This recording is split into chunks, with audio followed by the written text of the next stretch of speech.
Hello and welcome to Babylon is Burning, the talk show where we talk about contemporary issues in relation to digital culture. Today in the studio we have Piia Varis, who will talk about climate change and conspiracy theories.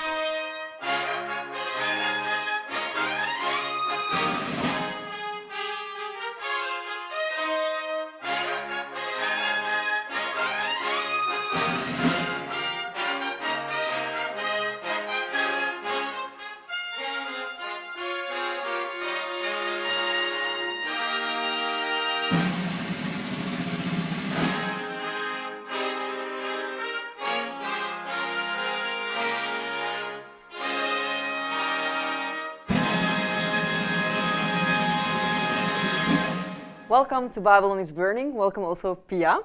Thank you. So you're here to talk about climate change. Yes.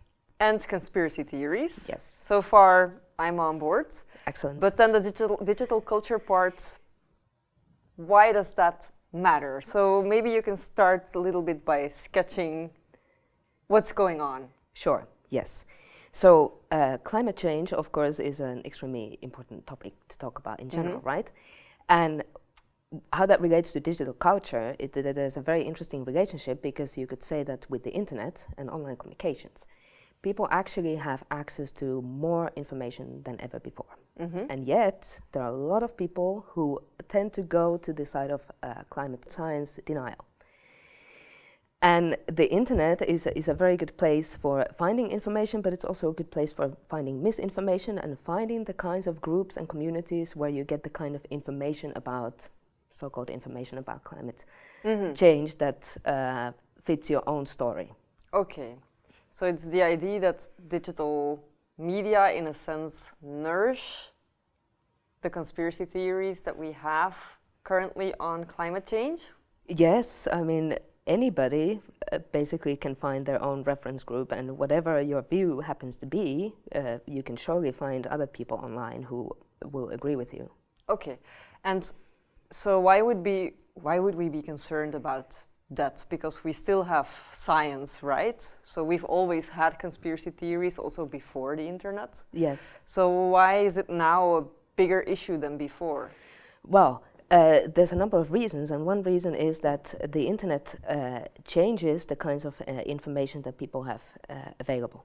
And it also gives people easier access to conspiracy theories. So in pre-internet times, even if you believed in a certain conspiracy theory, but you happen to live somewhere in the middle of the forest, maybe you entertain these thoughts by yourself, and you would never find people who, with you, together would contribute to this theory and find pieces of evidence to elaborate the theory and so on. So that is definitely new. Now, whether it is the case that there are more conspiracy theories now and more people believing in them than before is kind of difficult to establish, of course. But what is certain is that they are more visible now in the media scene. And of course, the algorithmic sorting of information, in many cases, also contributes to that. Okay, so that's interesting. But what are you talking about then? The algorithmic sorting of information? Well, that's one interesting aspect here. So, for instance, YouTube has often been accused for promoting conspiracy theories, because in the top results, when you search for something, you often have conspiracy theories. But my interest is more in the ways in which people circulate conspiracy theories and misinformation about climate science and climate change online, for instance, in the form of memes. Okay. So, like, people who more subtly try to influence the public debates, and if we don't talk about memes, maybe like piggybacking on jokes or... Yes, yeah, definitely stuff like that. And it's also interesting, you know, like I mentioned, the idea that people now have access to more information than ever before. But things like climate science denial are not only about having access to accurate information, right? It's also about things like identity and belonging. So the idea that if we just give people more information, everything will be fine. It's more complicated than that. Actually, maybe I brought some examples with me. Maybe we could have a look at one meme, which illustrates this issue from one perspective. Okay, so what you see here is, well, it's peanuts. Everybody loves peanuts, of course. So that's one thing, you know. It's an easy meme to circulate. People find it identifiable, maybe even entertaining. And there you see liberal scientists can prove climate change is real. Okay, there you see the first framing already, that it's liberal scientists. It's not neutral scientists, it's scientists with a political agenda. Yeah, and it's also the know-it-all girl. Yes, the annoying know-it-all girl. Yes, yeah, we know, yeah. right, Yep. that because, yeah, we're also annoying know-it-all girls, right? We know that, are we not? And then you have the clever boy who says, wow, they can't tell the difference between boys and girls. And that's, of course, about a specific view on gender, right? That everything should be clear. There are two genders, there are boys and girls. Anything more ambiguous than that is suspicious and wrong. And here you have an interesting equation between these two different scientific things. So on the one hand, climate scientists, and on the other hand, the kinds of scientists who, as the boy suggests, have it all wrong, that try to make the point that the gender is maybe more fluid or ambiguous than just about these two binaries. Yeah, so basically they are stating that your views on climate change are views, they're not facts. Yeah, right? exactly. Yes, okay. yeah. Their and they're also politically motivated. It's liberal scientists, okay. And also, I mean, here you see that it's, you know, a kind of wholesale denial of what scientists are saying. That it's politically motivated. Liberal scientists. Yeah, right. Sorry. Yes, liberal scientists. And also, you know, the kind of nonsense that they would talk about gender, which is just not accurate at all. Okay, great, Piia. We'll talk more about these conspiracy theories and what makes them circulate online and what not after the break. We'll return after these messages.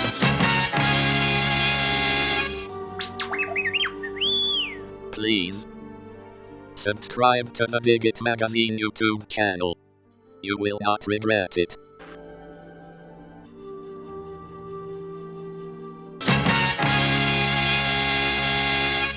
Welcome back to Babylon is Burning, where we talk to Piia Varis about climate change and conspiracy theories and how digital media play a role in this. And Piia, you were just explaining how these materials circulate online, where, let's say, these conspiracy theories are promoted.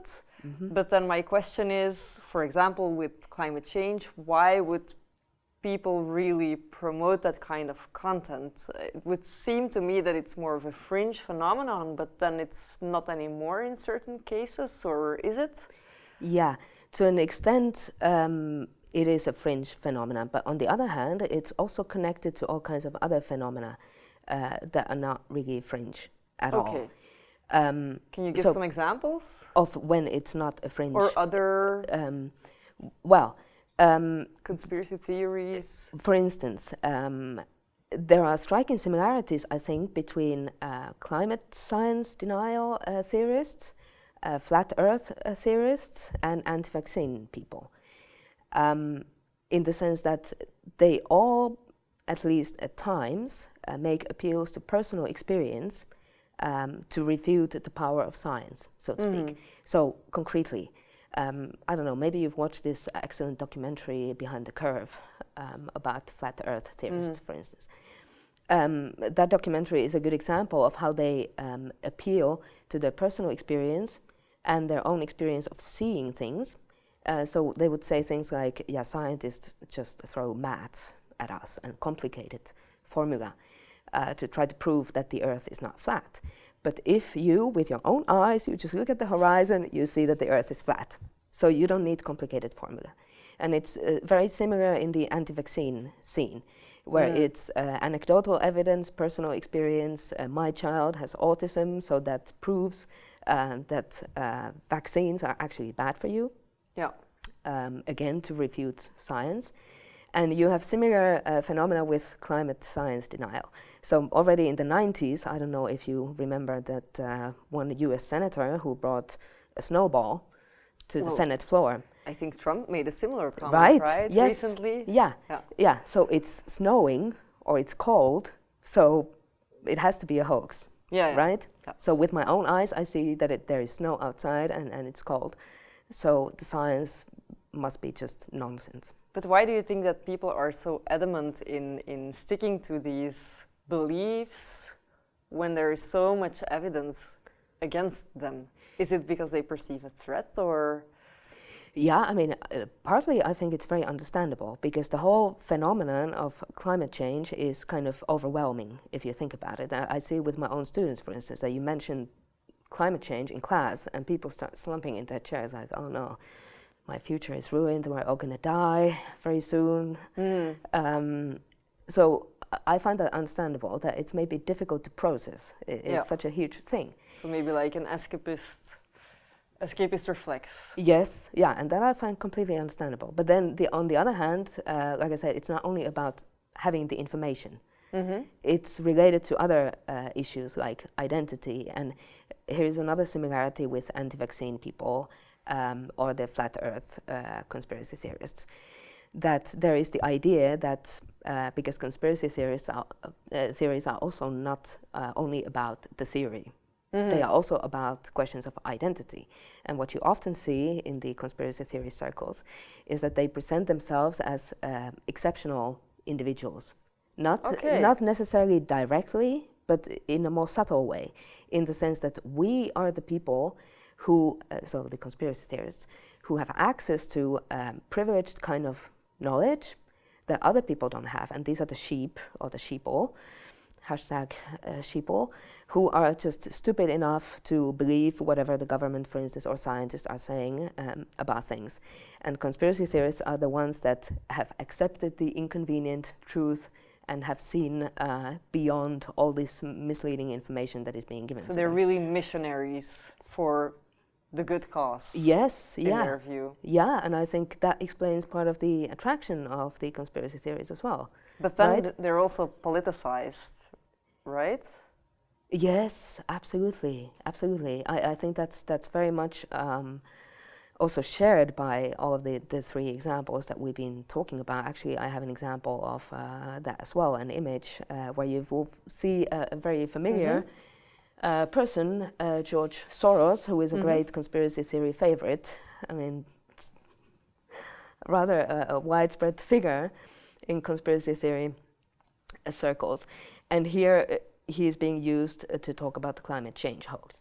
So in actual fact, it appears to be the case, according to this meme, that Soros paid Al Gore, who we all know from his documentary, The Inconvenient Truth, etc. Soros paid him to sell the whole scam. And actually, the whole idea here is just to transform society. So with a clear reference to the elite. Exactly, yeah. So it's an elite. The elite is simply trying to advance their own agenda, and climate change is just a hoax. So you see like a populist elite chasm here? That's fueling...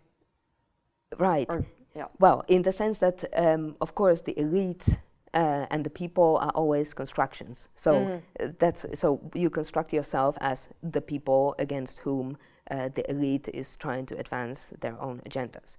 And there's another interesting detail in this one. If you look at the right corner there, davidicke.com. I don't know if you're familiar with his excellent theories, but you really need to look into it.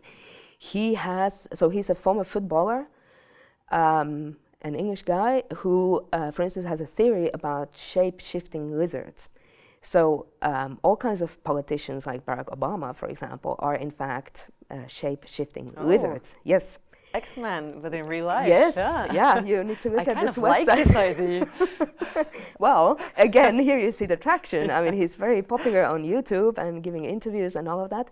And if you go to his website, you get further evidence for this idea that it's only an elitist, it's elitist propaganda that we see. Okay. Very interesting, Piia. After the break, we'll go further in discussing digital media's role in this. We'll return after these messages. Even though I'm not on Facebook, and even if I had never been on Facebook, I would probably have a profile. And here's why. Because anybody who knows me and who has my details in their address book, in their contacts list, if they get a Facebook app on their phone or on their computer, all of that stuff gets uploaded. Somebody tested this by saying, so What I want you to do is take down all of the details you have on me through other people. And Facebook's argument why they shouldn't do this was, I'm afraid it's not your data. It's a free speech issue and it belongs to the other people who gave it to us inadvertently when they clicked I agree. Their free speech cannot be violated by your desire for privacy. Welcome back to Babylon is Burning, where I'm talking to Piia Varis on climate change, conspiracy theories, and especially the role of digital media in fueling these theories. And Piia, I believe you've brought another meme to illustrate what we are talking about, right? Indeed, I have. And this is, well, I don't know if you know Harold. This meme is called Hide the Pain, Harold. Mm-hmm. And the origin of this, yes, it's rather hilarious. Yeah. So Harold is actually Hungarian, or I mean the guy in the picture, who we call Harold, is Hungarian. And there were all these, rather unfortunate stock photos of him circulating around where you can see that Harold is trying to smile to hide the pain of existence, rather unsuccessfully. And well, this is a very productive meme actually, and has also been used for climate science denial purposes. Like here, well, this is actually an example that doesn't really get into the denial part, but is more about again a kind of elite conspiracy. Yeah. So poor Harold here is giving all his income to the government. So here is the idea that the government simply wants to, take all your money and make you suffer. Yeah. So it's just a scheme to make certain things happen. So it's politicized once more. Yeah, absolutely. But we were talking about the traction that memes have and why do they have so much traction. This is an excellent example of the use of humor. Mm-hmm. And that is such a good vehicle. It's powerful, huh? Yeah, very powerful. And I mean, how can you not laugh looking at poor Harold here? Yeah, yes. But so the earlier example was one, let's say, meme produced by David Icke. So you do see these kinds of opinion leaders, right, who produce and circulate all of these images, the missionaries of conspiracy theories. Right. I wouldn't say that it was produced by David. Well, we cannot know that for sure. We cannot know but that. There's an intertextual reference, at least, to him. Yeah. But he is definitely somebody very visible in the conspiracy theory scene, and there's also actually dedicated, you could say dedicated news platforms that also contribute to this. One example being Breitbart. Yes. He's a celebrity almost. Right. I mean, this is a platform that became very well known around the world, basically, some years ago, and they have. The website has featured quite a few pieces on climate science and climate science denial specifically. And here we see an interesting example which relates to the specific features of digital media in spreading these theories. So the headline is, "In startling reversal, Scientific American counsels people to chill out over global warming." Now, Scientific American, of course, is a popular science magazine, very well read, and not really known for its climate science denial, of course. Mm-hmm. And here the framing is interesting. So now we have a startling turn of events that Scientific American suddenly is anti-climate science in their reporting. And if you read the article, it's all fine. I mean, it follows this line of thinking that you have in the headline. And if you don't click on the link that leads you to the Scientific American article itself, you are left with the impression that this is indeed what they did. Mm-hmm. Now, this is the article that they're referring to, "Should we chill out about global warming?" The article is not really at all about denying the reality of climate change. What the author is suggesting at the end is that maybe we should be less grim about it. There's also room for optimism. Yeah, it's a review of 2 books, I think, and that's the point that he wants to make. But if you don't take that step of clicking from that Breitbart article to the original one, you will not discover that. But why would Breitbart even include the link? Yeah, but this is the interesting part, right? I mean, partly maybe they just rely on the too long and didn't read phenomenon, that people just don't take the time to actually check the references or the original source. And on social media especially, I can imagine that this works very well. If this is something that just fits your own narrative and your own perspective, that climate change is just a hoax, you're not going to take the trouble necessarily you just click like or share.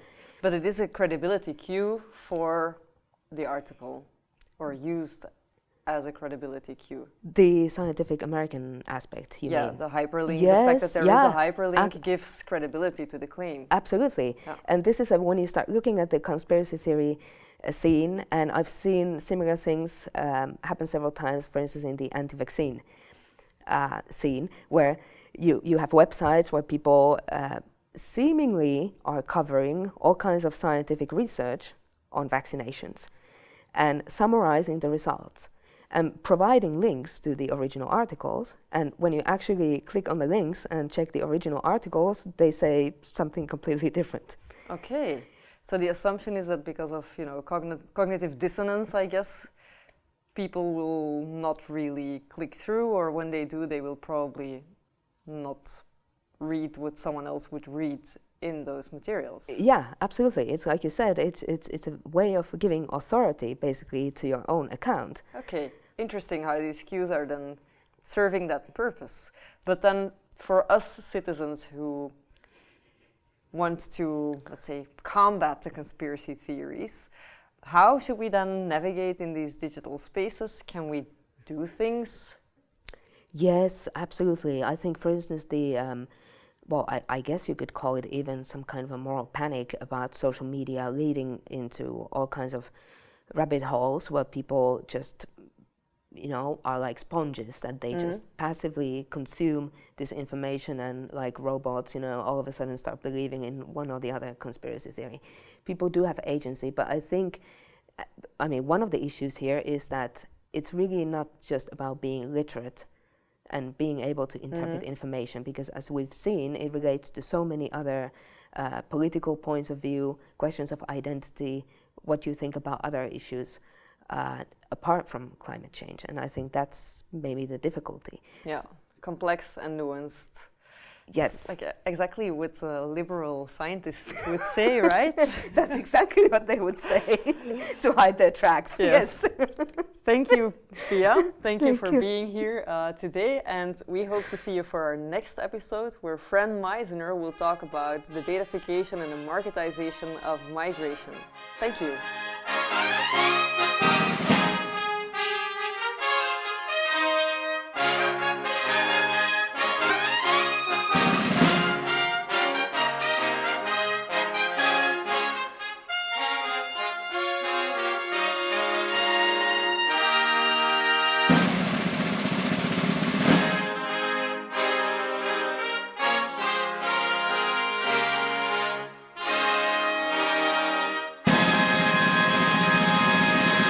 Business. What we're talking about. Apple? No. Yeah, no. Sell it all. That's just dropping like a rock. Exactly. How are fucking poor people gonna use a computer? There's no way.